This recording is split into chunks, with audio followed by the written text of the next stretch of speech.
Fox Medical. Sponsored locally by Regents Blue Shield. Well, kids come into contact with germs all year long, but this time of year when they're headed back to school, illnesses can spread easier. So when do you keep them home and when do you send them to school? Fox Medical Team's Dina Centofanti joins us live to explain what symptoms to look out for. Hi, Dina. Hi, good morning, Taylor. Yeah, happy back to school, everybody. But at the same time, it's also back to germs, right? So keep this in mind. I talked to a nurse practitioner, chief pediatric nurse practitioner. She deals with parents all the time. And she does say, listen, your child is going to get sick. They just do. They can get sick up to 6 to 8 times during these school months from now until April or May. And one of the reasons is that they share everything. Take a listen.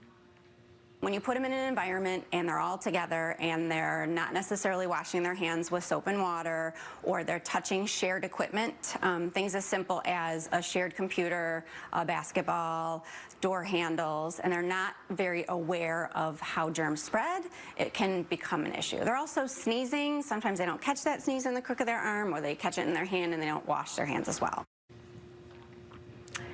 Yep, so here we go. What is the big red flag? When should you absolutely keep your child home? It's really fever. And when we talk about fever, the number that health experts look for is 100.4.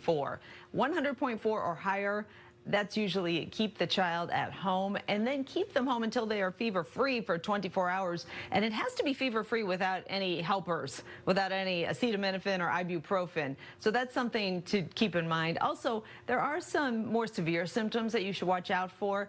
If they have gastrointestinal problems, that's vomiting or diarrhea, persistent cough, difficulty breathing, stomach aches, like severe stomach aches, or if there's a rash, maybe that goes with the fever, and a sore throat, that could be a strep throat indication.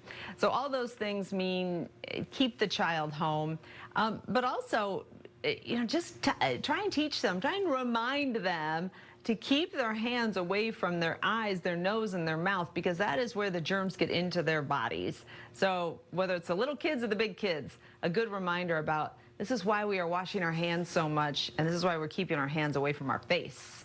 Oh my gosh, keep those germy little hands out of your face too as the parent. Fox You're Medical right, exactly. Team's Dina Centofanti, thank you so much. Thanks.